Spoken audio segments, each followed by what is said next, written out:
In this moment right here. What's that? Fantastic. Okay.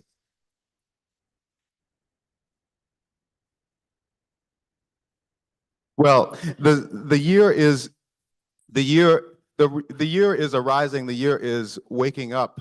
What's the song you wake up to? Morning, good, good, good morning, good, good, good morning, gonna be a great day. I just said all that stuff about community and you didn't even sing with me.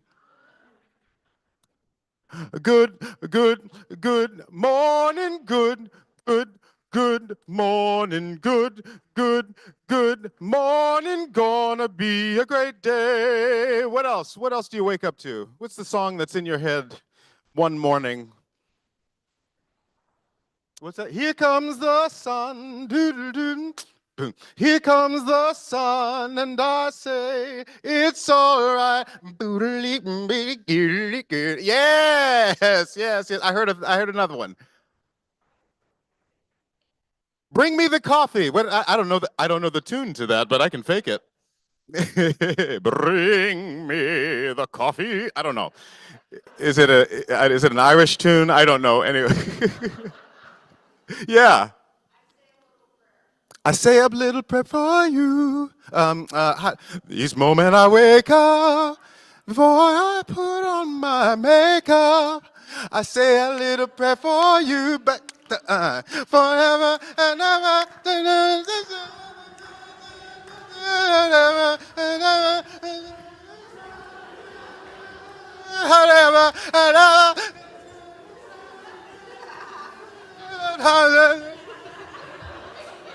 I know every word to that song. I know it. Fantastic. My grandfather used to wake me up with, I think I told you this before, I can't get him up, I can't get him up, I can't get him up in the morning, I can't get him up, I can't get him up. And that was the warning, that was the warning sign. If ever I didn't get up when he came to wake me up, with him he would have a pokey-fingered tickle monster in his left hand. And that was my warning. I can't get him up, I can't get him up, I can't get him up. And if he couldn't get me up, then the tickle monster definitely got me up. And by then, we were very, very awake. You didn't need any coffee when the tickle monster came to visit. And awake we were every single morning. And he walked me to school, and he walked me to church on Sunday morning. He walked me into the place where I learned how to be in the company of people who were family by choice, by family and faith, family because we simply sat together and decided to love one another in the ways that we were just then in that moment. We've demonstrated that with one another just in these moments, and the moments continue. Let's sing. Will you rise? The hymn is Blue Boat Home. I'm going to switch to the role of pianist, and then we're going to sing together.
Beautiful. Now that's the song I sang my kids to sleep with. So I tell you, the wake-up songs, the goodnight songs, they carry us through the day, complete the circle. Good morning, everybody. Welcome to First Universalist Church. It is so good to see each and every one of you here today. Way to get out of your house in the cold. It is so good to be together. My name is Jen Crow. I'm one of the ministers here. I use she, her pronouns. It is a joy to be leading worship today with Dr. Glenn Thomas, with Reverend Ashley. We are grateful, as always, to John and Olu for making our sound and tech work, for all the hands and hearts that make this space beautiful and welcoming, to our ushers and greeters, and a special shout out to the unseen heroes of today, who are Richard and Tracy and Jim, our building crew, who noticed that the temperature in this building had dropped to a precarious in the 50s yesterday, and called in our repair folks and got the heat going again. So I am so grateful to them that we can be here today. Here at First Universalist, we know that beloved community is what we are about. It is something we practice and something that we build and create together. We do it by moving and breathing together, by singing together, by telling stories together, by celebrating and creating together. Here we inherit and we create and sustain and pass on the universalist spirit of love and hope now and for times we shall never see. And it is something we have to do together. So welcome to this spiritual community of individual and collective transformation. If you are new with us this morning, I hope you will join us for a place to start after the service. Dallas is going to be leading that. Just meet right up here afterwards, and it's an informal conversation to learn more about the church, for us to learn more about you, and for all of us to get connected. I also want to make a special invitation to you. We just sang Blue Boat Home by Peter Mayer. Peter Mayer will be performing in concert here along with J.D. Stillwater on January 25th. You are not going to want to miss it. It's going to be fantastic. So please join us for that concert. And also, I don't really know how to tie this in other than you may have received some scam emails which are going around again. Please check the email address. If you get something that says it's from me and is asking you for an urgent favor, it is not true. If I have something urgent I need from you, I will call, I promise. And I can't imagine the situation where I would ask you for gift cards. So please, these are sophisticated, I say this seriously, these are pretty sophisticated efforts out there. So please pay attention, be careful, and I'm not emailing you asking for urgent things, okay? Other than your pledge, but we'll talk about that later. So I invite us to arrive all the way. Perhaps for you, this is taking a moment to notice where your body is in time and space. For me, I am noticing my feet on the floor, my hands pressed together, the feeling of the air on my skin. And I am inviting us, if it is comfortable for you, to join in 3 intentional breaths, connecting us on purpose with each other.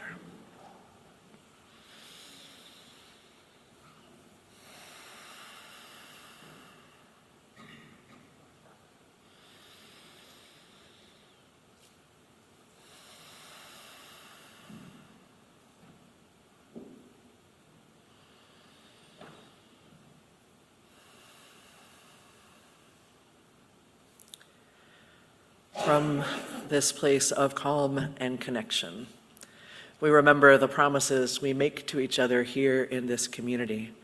And I invite you to join in saying the words for the lighting of the chalice with me. Love is the spirit of this church, and service is its law. This is our great covenant, to dwell together in peace, to seek the truth in love, and to help one another.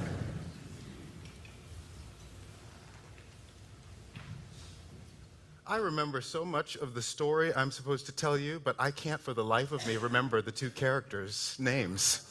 I cannot for the life of me remember them. Do you remember what they were? There was one, and her name was Julie. It was Julie. You know what? That's exactly right. It was Julie, and Julie was accompanied by a second person, and that person's name was Neville, Julie and Neville, of course.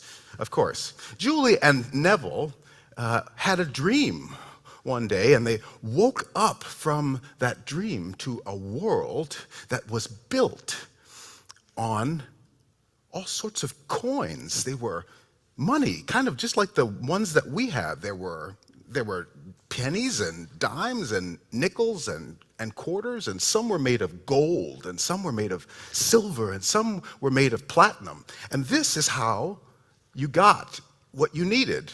If you needed food, you gave someone a coin, and they gave you back food. Okay, so, what would happen, I wonder, if you didn't have enough of those coins? How would you get what you needed? How would you get your food? How would you get anything if you didn't have enough coins? What do? You ask for help? Yeah, sure. You barter. What is bartering? Where you have something, a skill or something that you can offer and see if they might have a need for it, and then you trade off. So you see if someone has, you have a skill or you have something, and you see if someone else has a need for it, and you exchange those, and that's bartering. Great.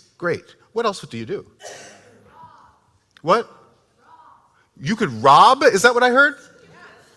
You could rob. People stole in this land. They bartered and they stole and they asked for help, and everyone was dependent on all of these ways of being with one another.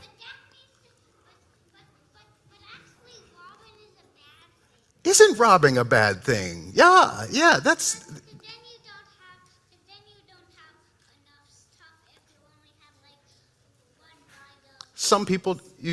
Some people wind up with not enough stuff. That's exactly right. That was going to be my next question, was what happens in a world like this? Well, they went back to sleep because this was not interesting enough, and they wanted to have another dream. So they did, and as they dreamt, they woke up into a land, a village that was run by an economy.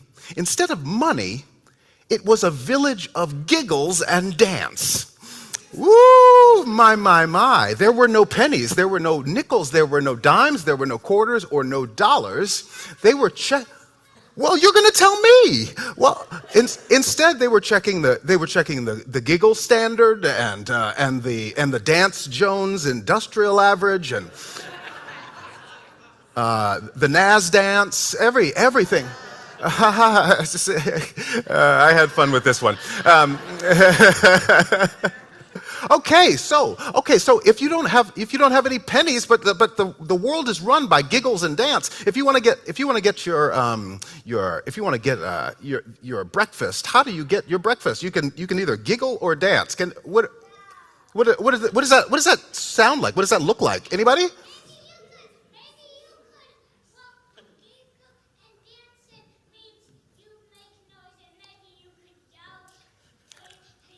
You could yell, exactly. Well, the question is, how do you get more if you don't have enough giggles and you don't have enough dance? What's that? You could partner with somebody? Yep. How do you get more giggles? You tell a joke, absolutely. How do you get more giggles and dance? Tickle monster, yes, exactly, yes. Yes, exactly. I mean, there's nothing wrong with a jig. I mean, I didn't say the economy was dancing well. I mean, you just have to dance. I mean, okay, so what happens in a world where the world is run by giggles and dance, and the more you giggle and the more you dance, the more you have and the more happy you are? Well, what happens? It grows, okay? I heard there's happiness in the room. What else happens? What's that? There's a lot more enjoyment in the room. Sure, yeah. Maybe a little more stomach pain because we're laughing so much, doubled over in laughter. Yes. And finally, they went to sleep just to see what else they could dream up. And they had a dream of a world where instead of giggles and dance, and instead of quarters and pennies and dimes and nickels, and there was an entire economy run by sharing, by giving and receiving. I I give to you, yeah, and you give to me. That's the only thing. If you ever needed anything, all you do is share something. So what happens in that world? Everybody gets their needs met. That's a certain possibility. It's certainly. Yeah, what else happens? More kindness. More kindness is required. It's the only way that the world works. Yeah.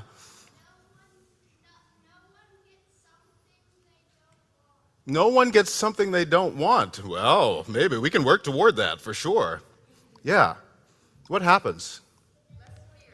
Less fear. Less fear. Oh, I'm sorry. Say it one more time. You have a purpose because everyone is constantly sharing. Yeah, Dallas. You get to know people because there's a directness to this, right? There's nothing in the middle. Like there's no dollar that you can have in place of yourself. It just has to be you.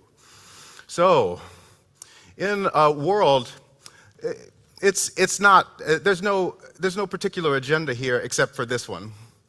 I don't mean to convince you on a world of giggles and dance, although you really should consider it. But I do mean to convince you that there are other ways. There are many ways to know you are worth your worth, that you are of value to this world. There are many ways to know and to share the priceless gift that you are in the world every single day.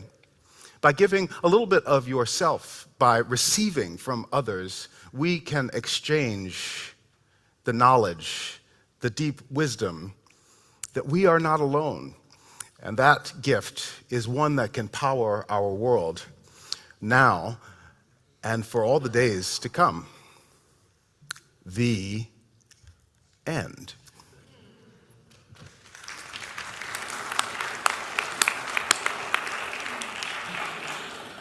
I'm grateful for the time to be all together like we have been, and I'm grateful too that there are times when we move into spaces that are just our own, made for each one of us. So this is the time when our children and youth are going to, in just a moment, make their way into spaces made ready just for them. And I want to invite our lantern bearer to come forward, because we are one whole community wherever we are, right? Sometimes we are all together, sometimes we are in different spaces, but we carry the light of this whole community with us. Yeah. That's a great question. Okay. Yeah. It is very bright up here, which is what we're noticing. It's fantastic.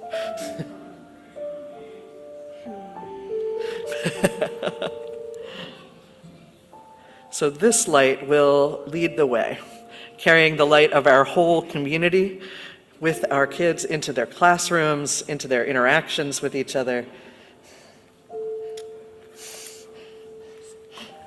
And I would like to invite now our kindergarten and first graders to follow their flag bearer, their second and third graders to follow their flag bearer, our fourth and fifth graders to follow their flag bearer, our sixth graders to follow your peers, and to make your way to your classroom, and we will send you on your way with this little light of mine. This little light of mine, I'm gonna let it shine. Oh, this little light of mine, I'm gonna let it shine. This little light of mine, oh, I'm gonna let it shine. Let it shine, let it shine, let it shine. This light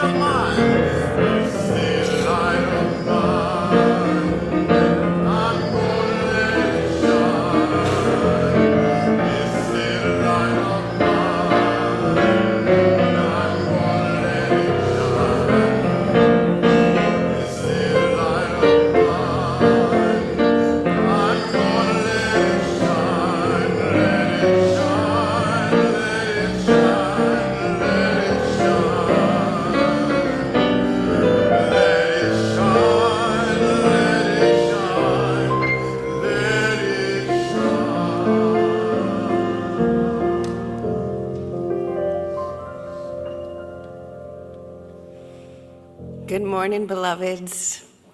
My name is Ashley. I'm one of the ministers among you. I use she, her pronouns.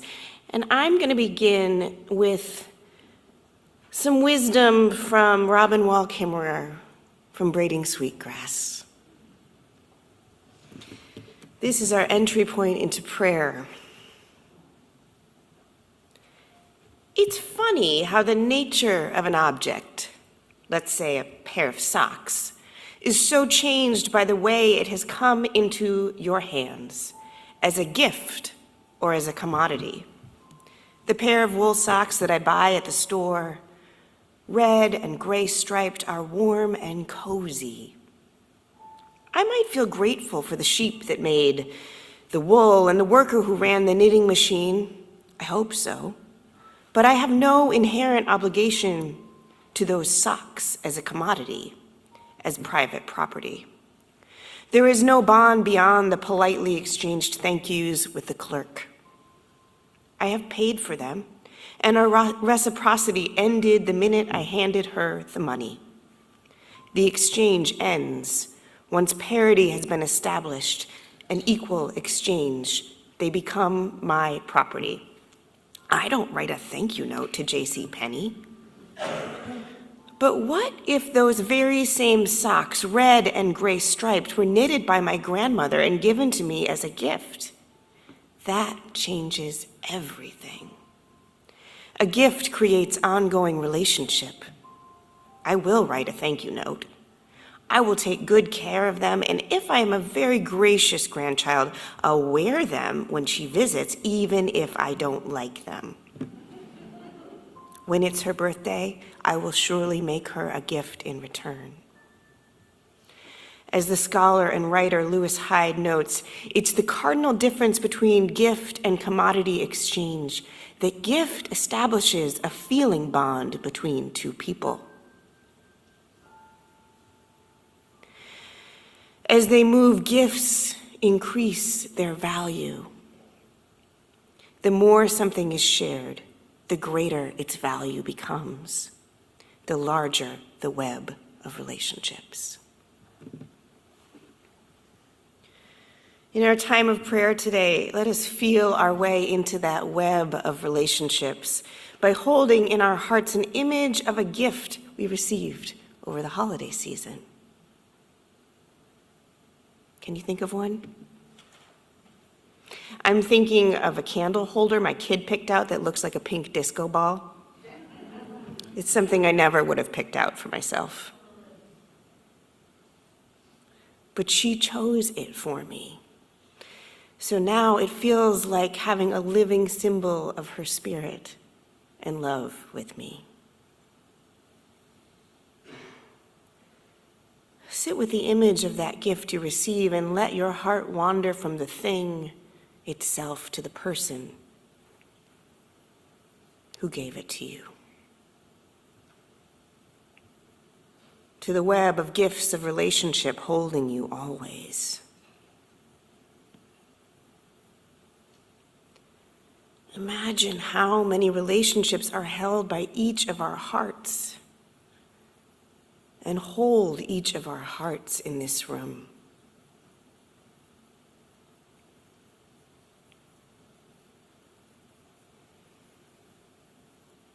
The constellation of relationships here is staggeringly beautiful. May we trust that abundance of love to hold us now as we lift up our prayers, our pains and our praises into this circle of relationship. These prayers are gifts that establish and sustain the feeling bond among us. As we pray, we will acknowledge the gift of each other's prayers by responding like this. You are not alone. We are holding it together. Let us pray now. The circle is open.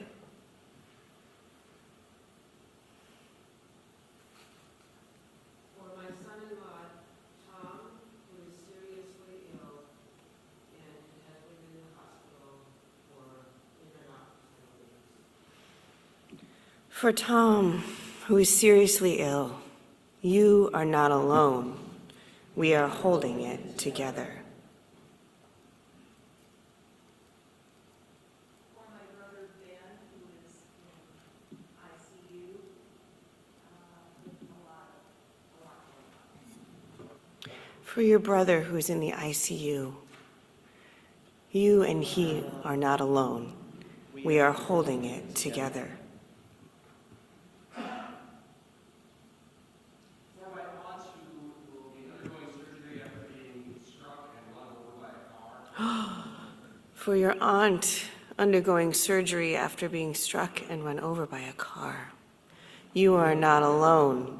We are holding it together.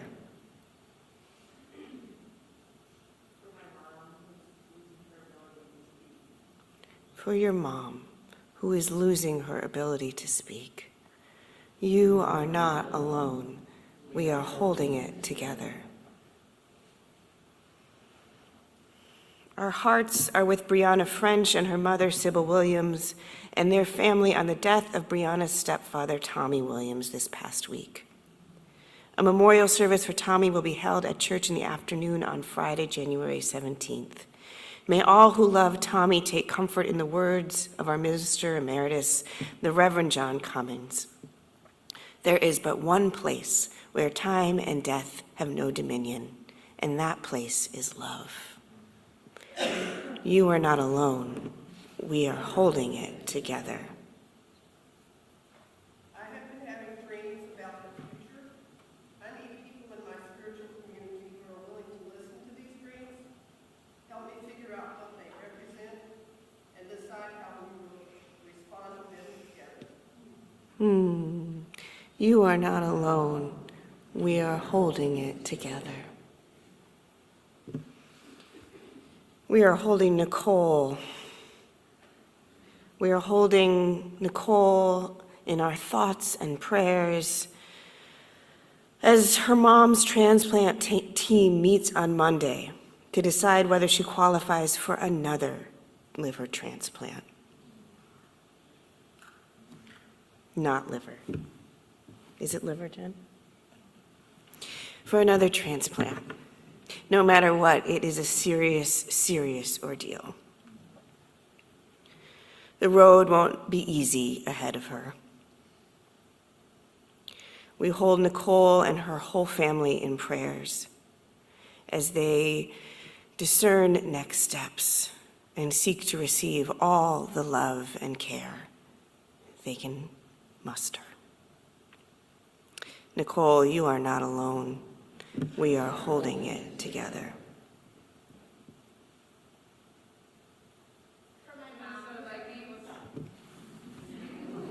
That's a great problem to have, y'all. Start over here. For your mom who's undergoing surgery tomorrow, you are not alone. We are holding it together. For the Minnesota Vikings, and especially the young fans this year, if you are not familiar with the tragedy of being a Vikings fan. For the Minnesota Vikings and all of the fans, you are not alone. We are holding it together.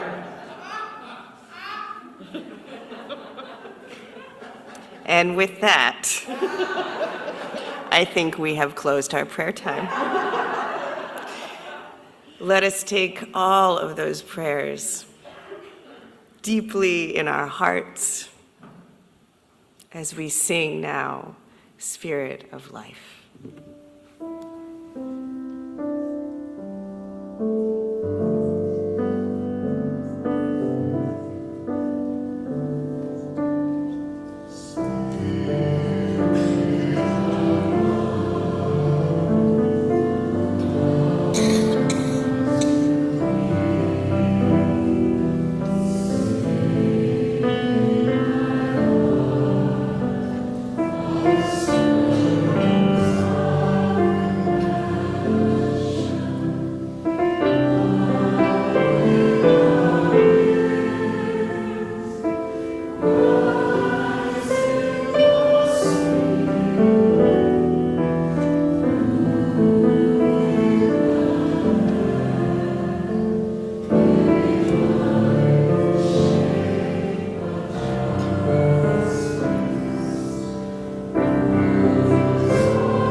Beloveds, now is the time when we practice reciprocity.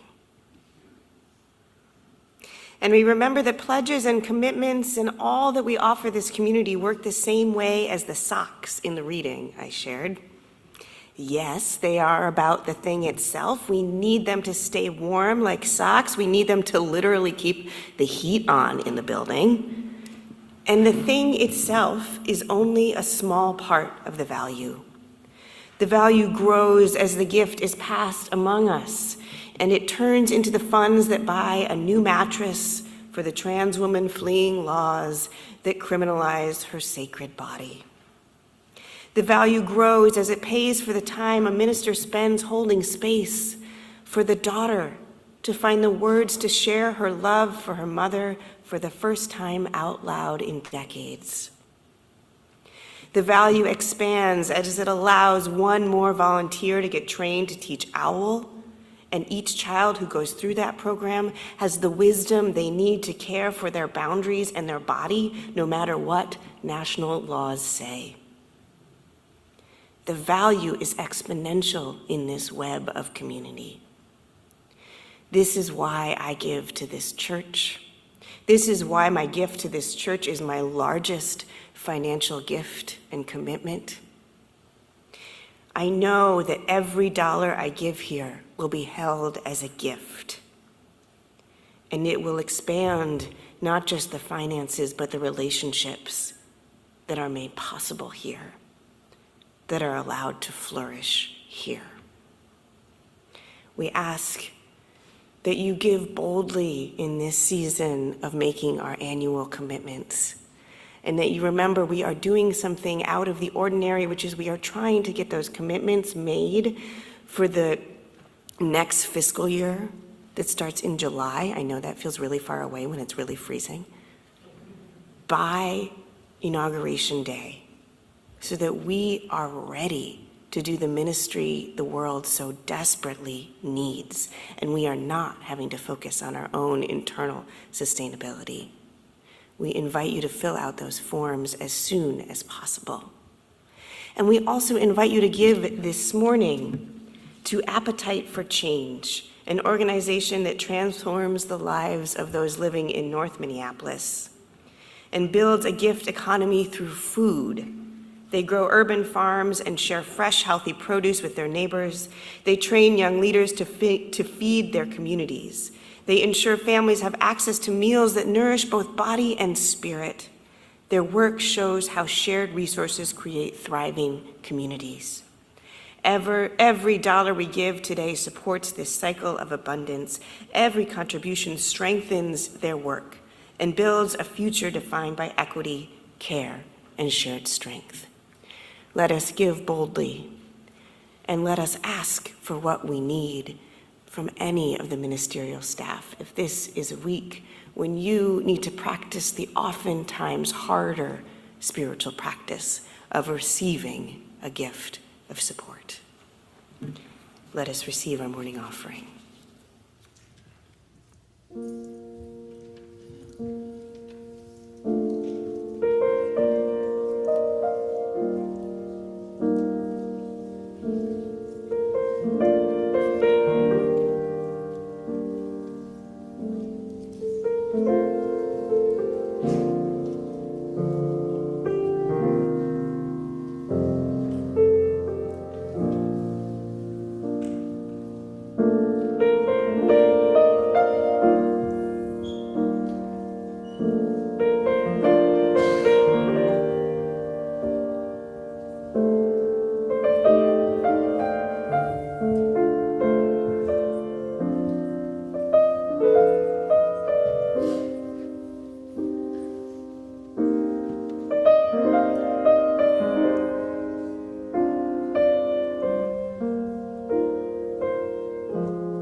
Our reading this morning comes from Thich Nhat Hanh, the Vietnamese Buddhist monk, peace activist, author, teacher, poet.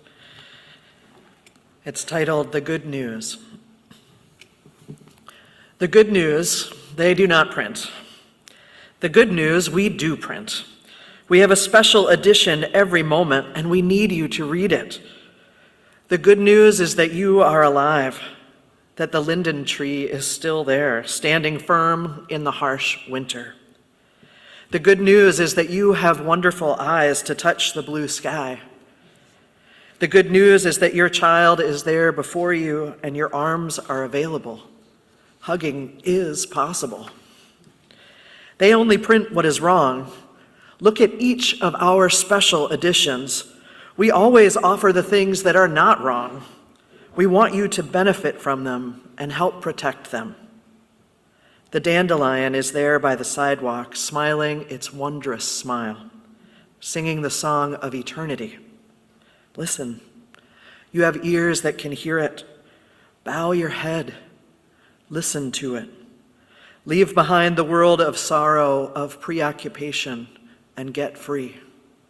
The latest good news is that you can do it.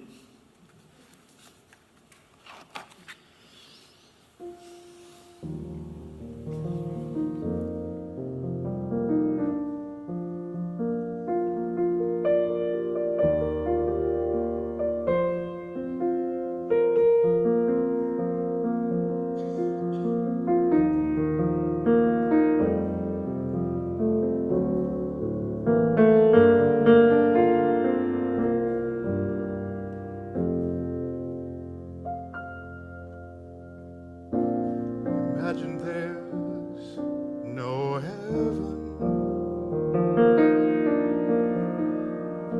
It's easy if you try.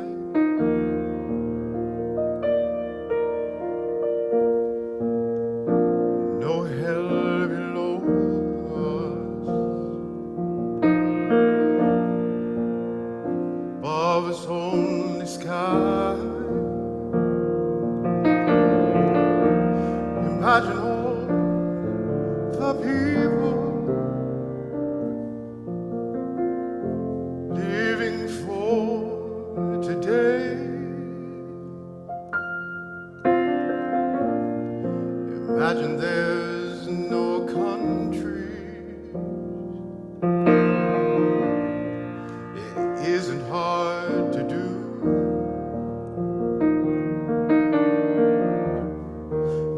Nothing to live or die for.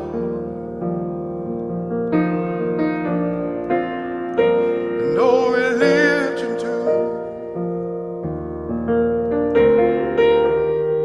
Imagine all the people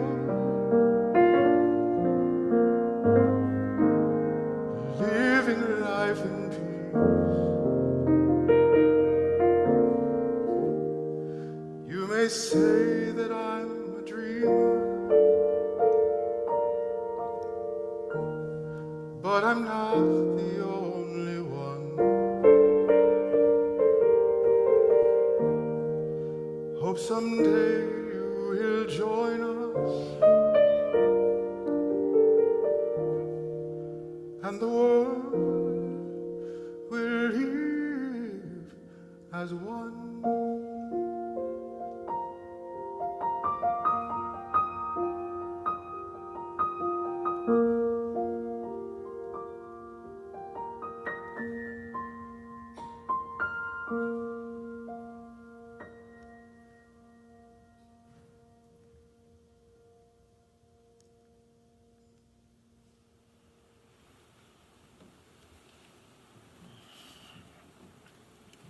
Thank you. I don't know how I hadn't heard till now that that was the most Universalist song ever.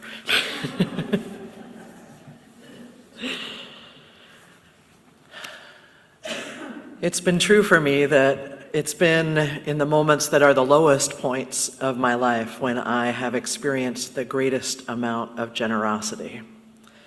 I hope you have experienced some of that at some points too. For me, it was that spirit of abundance, that spirit of generosity that showed up after our house fire 8 years ago, where my family, when we lost almost everything. We had no place to live, no clothing, no shoes, no familiar comfort items beyond each other, which we knew was, of course, the most important thing of all. But it was in those moments after the fire that I felt a kind of fear that I hadn't known in the same way before. It was clear that the insurance company wasn't going to provide any significant financial relief for months, and we needed absolutely everything, from shoes to clothes to food, all of it. And I had grown up in a world where what I had been taught was security rested on how I was able to provide financially. Money was what was going to keep me and my family safe, and I didn't know what the present or the future was going to bring. I had this experience often where I would wake up in the middle of the night just totally gripped by fear, not knowing what was going to happen next, not knowing what was going to happen for the kids. And I knew that this problem I had found myself in was bigger than anything I could fix on my own. That was completely terrifying to me. It was just too big. It felt often like the ground had just opened up beneath me and swallowed me up, and I had no way to know how to get out. It was in those times that I found that the only thing that really calmed me down was breathing. Deep, slow, intentional breathing. Remembering that I was breathing with the whole earth, the whole planet, my inhale, other people's exhales, all of us connected. I would calm myself down with this breathing, and then I would force myself to look around at what was actually true in the present moment. The present moment was really different than what I was afraid of. In the present moment, I was always somewhere warm and somewhere protected. There was all kinds of good news if I could allow myself to breathe it in. I could look around and track even from the very moment of the fire and notice that we had been taken care of. People had arrived with special skills that I did not have, the fire department. They had helped us all the way through. Friends had arrived in the middle of the night, and they took us in for weeks on a moment's notice. People showed up that I knew and didn't know with clothing and toys and shoes, with practical and spiritual and emotional support pouring in to help us. There was even the insurance adjuster, who I grew to really, really dislike, in some ways that I will admit have required a lot of serious spiritual work on my part in the years past. But even that insurance adjuster, while they were denying support in so many ways, did look at me and say, "I have never seen anyone with so much support." I remembered that. I know this isn't everyone's experience, and honestly, I'd never had an experience like it before in my life, and I don't really want to again. But something in me shifted. Something shifted in me spiritually as a result of this experience. These things that I've talked about and known about and experienced in many ways in my own life and seen in our communities have become deeply rooted in me. The experience that we truly can have what we need, that it shows up when we need it, if we can say what we need, and if the people around us are willing to share what they have. Something shifted in me, and I started to learn in an even deeper way that self-sufficiency was not the key to a good life, that true abundance happens in community, that it's about the relationships that we share, that it's about being a part of and truly belonging, being knit into this world. This is a shift I am beyond grateful for in my own life, and that I remember when those times come again, when fear grips my heart, when I, like so many of us, fall victim to what this world, this culture that we are a part of in America, that tells us self-sufficiency is the way, that scarcity is the foundation of all things. When I find myself gripped by that, I can take a breath again and look around. I can look around and see your faces. I can look around and see the abundance of the earth that is right here. The linden tree that is still alive and standing even in the harsh winter. The blue sky that is so very gorgeous. These possibilities and connections we have with each other, the ones that we can continue to develop. This is what I see when I look up and look around, when I let the grip of the fear slip from me a bit. In the quieter days that have come after the holidays for me, I've been allowing myself to slow down a bit and to savor a small book by Robin Wall Kimmerer, the indigenous scientist. The book's title is The Service Berry. It's about June berries, service berries, about abundance and reciprocity in the natural world. And in the book, she teaches us so much. These are her words right now. She says, the practice of observing the living world and taking inspiration for human ways of living from its model is an essential element of indigenous science. So this is looking at the natural world, looking at what is around us and taking inspiration for how to live from it. She says the natural world, and doing this looking around, it embraces the reality that there are intelligences other than our own from whom we might learn. You hear me say this all the time as other people know things. Other beings know things. The earth knows things. She goes on. She says this ancient mode of knowledge making finds expression today in the emerging science of biomimicry, learning to pattern human ways on natural ways, biomimicry. How our economy and our social institutions, she says, might be reimagined to align with natural principles rather than working against them. We're making this turn into the month of January together, and in this month, our worship theme centers around one of our visionary goals here at church, where we say we are practicing beloved community within and beyond the walls of First Universalist, by fostering our connection with, our care for, and our action on behalf of Earth's environment and all of life. I name this out loud because fostering our connection with and care for and action on behalf of Earth's environment for all of life is a very countercultural way of being in American society. To even know ourselves as a part of the natural world and not something separate from it, that is countercultural in American society. Leah Penniman, who's author of the book Farming While Black, says that we must learn to look at ourselves as the younger siblings of our elder siblings, the mountains, the sky, the earth, the plants, the seas. We must learn how to look to our elder siblings, to the earth and its ways of wisdom. This is a countercultural way of being in Western society.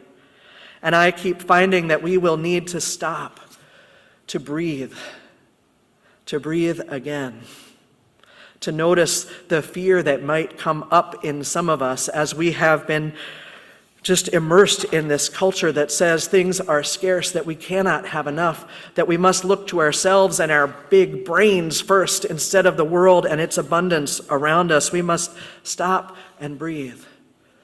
Notice that this way of understanding the world, of scarcity, of not enough, of living in the world of coins and money, it is killing us. It is killing all that we love.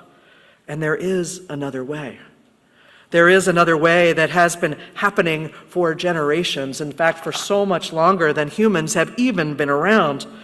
This way, taught to us through indigenous cultures, through the cultures of folks who have faced oppression and suffering and have found ways to thrive. There is so much there to turn to carefully. There is another way.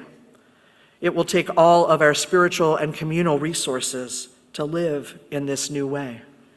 A way where interconnection and belonging are fostered by the free exchange of what we need, of what we didn't earn and didn't even know to ask for some of the time, where the quality of our lives is determined by our relationships, where we receive and give when we can, how we can. This is the way of the earth and so many of its peoples. In this tiny book, The Serviceberry, Kimmerer goes on to share a story from another book, The Gift by Lewis Hyde. And in it, Lewis Hyde has been sharing a report from the linguist Daniel Everett as he was learning from a hunter-gatherer community in the Brazilian rainforest. Everett observes that a hunter had brought home a sizable kill, far too much to be eaten by his family. The researcher there asked the hunter how he was going to store the excess of this. Smoking and drying technologies were well known. Storing was absolutely possible. But the hunter was puzzled by the question, store the meat? Why would you do that? Instead, the hunter sent out an invitation to a feast, and soon the neighboring families were gathering around his fire until every last morsel was consumed. Now, this seemed like maladaptive behavior to the anthropologist who was there, who asked again, given the uncertainty of meat in the forest, why didn't the hunter store the meat for himself, which is what the economic system of his home culture would predict? Store my meat, the hunter said. I store my meat in the belly of my brother. I store my meat in the belly of my brother. Kimmerer goes on. She recognizes the great debt she feels to this unnamed teacher for his words. She says, here beats the heart of the gift economy, an antecedent alternative to market economies, another way of organizing ourselves to sustain life. In a gift economy, she says, wealth is understood as having enough to share, and the practice of dealing with abundance is simple. It is giving it away. In fact, status in gift economies is not determined by how much you accumulate, but by how much you can share. The currency in gift economy is relationship, which is expressed as gratitude, as an action, as interdependence, as the ongoing cycles of reciprocity. A gift economy, she says, it nurtures community bonds that enhance mutual well-being, and the economic unit is we rather than I. The economic unit is we rather than I, and all flourishing is mutual. This story is sticking with me. The idea that we store our harvests in the bellies of our siblings, where the economic unit is we rather than I, where what is most important is the quality of our relationships with each other. These ways of understanding the world, the practices that spring from it, these represent a culture that is different than most of our own, different certainly than the prevailing Western ways of understanding how the world works and what is most important. To be bound up inescapably in a network of mutuality, as Dr. King would say. To know that flourishing is not a zero-sum game with winners and losers, but available only when it is available to all. When we learn about different cultural ways of being, ways of doing things, most of the time the first thing we learn about is what we can see and notice on the tip of the proverbial iceberg. Maybe we're learning about food and dress and ways of interacting, about music. We go a little deeper in understanding a culture that might be different than our own, and we learn things like how elders and how children are treated. We go even deeper and we discover the first principles, the underpinnings of the culture that are the reasons why all the decisions are made. The why beneath the how and the what, the beliefs that support the practices.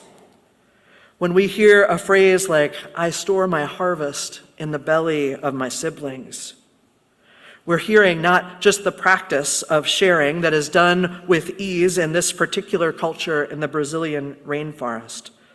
We are hearing too, if we pause to pay attention, that there are other ways of organizing life based on other first principles, other ones than we are taught in Western culture. In this culture where we are taught that abundance of a harvest is to be stored in a climate-controlled, guarded warehouse, we can look around and see that there are other ways. But before we know other ways, other cultures, we have to know our own too, and our own are varied here in this congregation and community. We do all live in this culture of the United States right now, though. This culture where, as Leah Penniman teaches us, our whole system is based on the exploitation of land and labor, full stop. She says, if you take a look at reality in our country, if you take a look at reality and the current situation here, 98% of the value of arable land, farmable land, is white-owned. 95% of the acres are white-owned. The people who farm, though, are over 85% people of color, most of them not protected under the Fair Labor Standards Act. And only 2.5% of farms are controlled by people of color. She says our black and brown folks are going hungry and suffering from diet-related illness at disproportionate rates. At every stage, you can look around and see the reality of how we do things here. We can look around, she says, and see this monster of racial capitalism eating the essential workers, literally.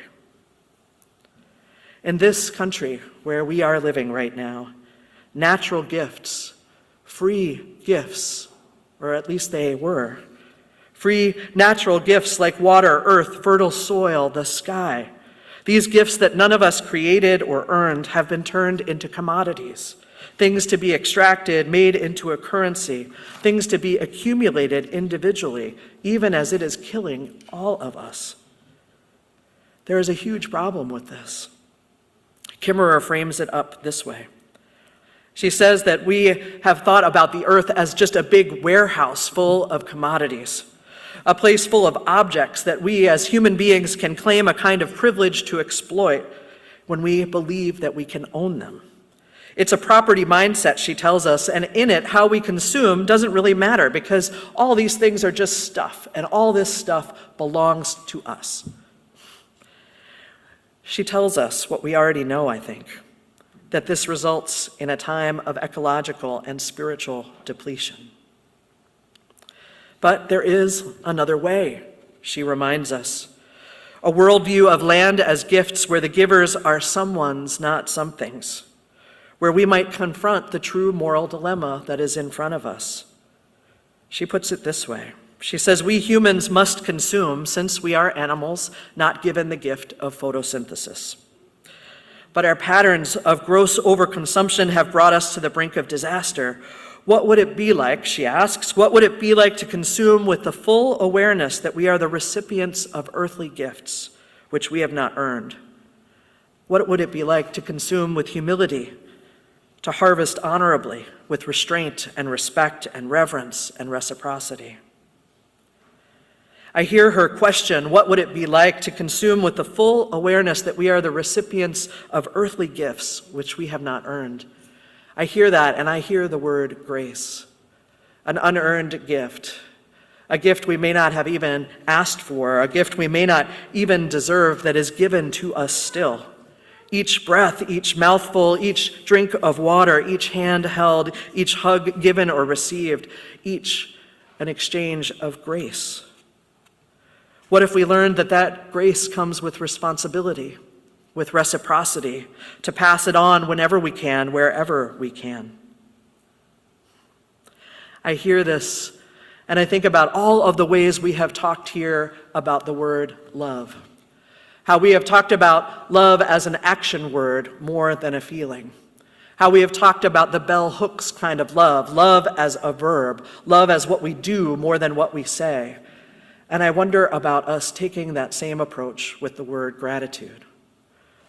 Yes, we can nurture it as a feeling, but how about we nurture it as an action as well? A giving and receiving, a sense of mutual responsibility, a way that we put on those socks our grandmother gave us, even if we don't like them that much. There are so many ways to do this.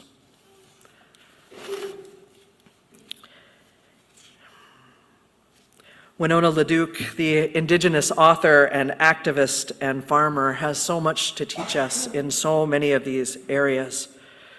I was listening to an interview with her recently where she was responding to the question, how do we learn from indigenous cultures and adopt indigenous practices without being culturally appropriating for those of us who are not indigenous? And her answer was really clear and simple. She said, focus first on being the spiritual beings that you are. Focus first on that. Take yourself, if you live in Minnesota, take yourself to one of the 22 rivers and pray there. That is how you start. You start by going to the water, by saying thank you, and then by protecting it as an act of gratitude. This is how you begin. She also teaches us about something, a phrase she has coined called Wendigo economics. The idea of Wendigo is a concept that occurs across different indigenous cultures, but in particular in the Potawatomi culture, the Wendigo is a monster. It's a monster that starts out as a human who becomes ill because they take too much and share too little. They turn into a cannibal and become spiritually and physically sick. She names American economics as Wendigo economics, literally cannibalistic economics, where we are killing ourselves and our world by eating too much, by gobbling it up. How do we get out of this kind of system? How do we extract ourselves from these kinds of economy? We do it by starting small, by starting exactly where we are, by knitting ourselves into close-knit, intentional communities. That is the way. We start where we are. LeDuc says it like this. She says, don't get all twirled up. Just do one thing at a time. Everybody's got their part, their little part. You just go, you just start. You look out and you see your sister is working on prison abolition and you are right there with her, but you're right there with her because you are working on something else similar. She says for herself, I'm working on getting rid of slavery of Mother Earth. I'm a farmer. It's kind of the same thing. Then you look out and you see someone's doing healing work, but maybe your job is gardening. That's healing too. The antidote is always about localization, she teaches us, about making it local. This is how we connect and bind ourselves in relationships. This is what we do here at church. This can be a close-knit, intentional community where we learn and practice the ways of beloved community, each of us doing our part while we can, storing our abundance in the bellies of our neighbors. Now, some of you know it's been our practice at First Universalist to join with community partners who bring experience and expertise to our faithful action efforts when we are doing the work of the church in the world and here in our own community too. Recently, we've partnered with the Pink Haven Coalition. I really encourage you to go home and take a look at this, or if you're someone that can look at your phone, go ahead. But the Pink Haven Coalition, this is a coalition of individuals and congregations and groups who are supporting trans and gender expansive folks who are making the move to safer states. We have partnered with Pink Haven Coalition. And as we have been doing that, we've been learning that the two greatest challenges experienced by trans and gender expansive folks who are needing to make the move to safer states, the greatest challenges many of them are facing are poverty and trauma. And we have joined with this group to provide what we can. We have been connected with a trio of people who need to make the move from Florida to Minnesota. And we'll be welcoming the first person from that group in just a couple of weeks. Along with members of Shir Tikva, we are going to become a welcoming village for trans folks who are making the move to safer places. We have been listening, yes, listening to the priorities these folks have set, and we are working to provide housing in particular.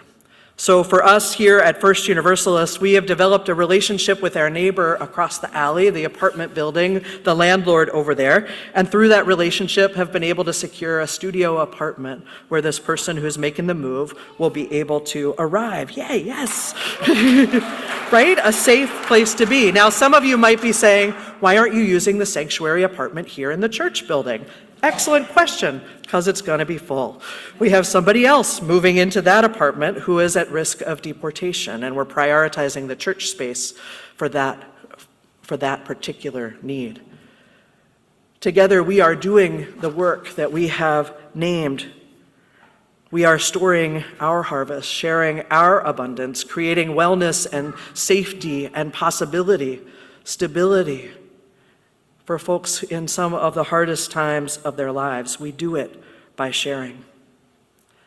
I take us back to Winona LaDuke for just a moment.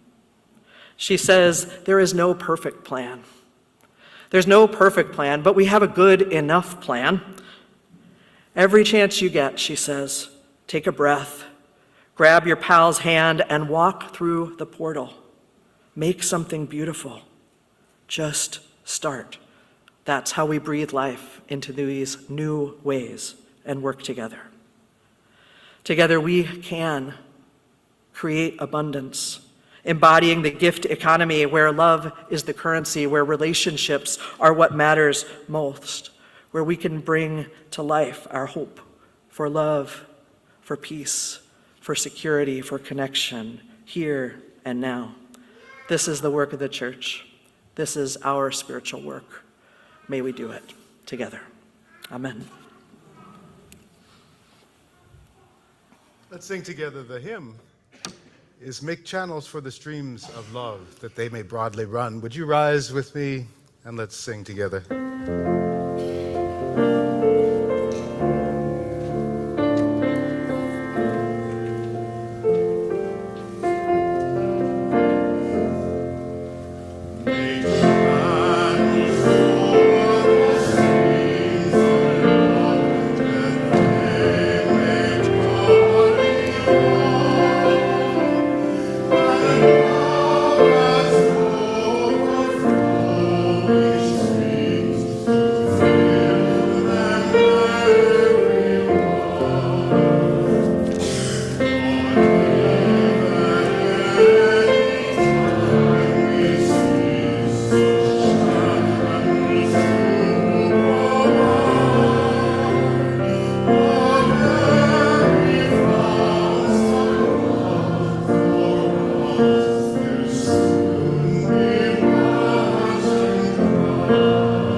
Love is what we practice here, giving and receiving, making room for love to grow within, among, and beyond us. Join us for a place to start this morning if you're new or newish. Join us for our all ages formal for our time of giggles and dance on the 18th. Join us for Peter Mayer on the 25th. Join us downstairs for coffee and conversation. It is so good to be together. Let us go now in peace.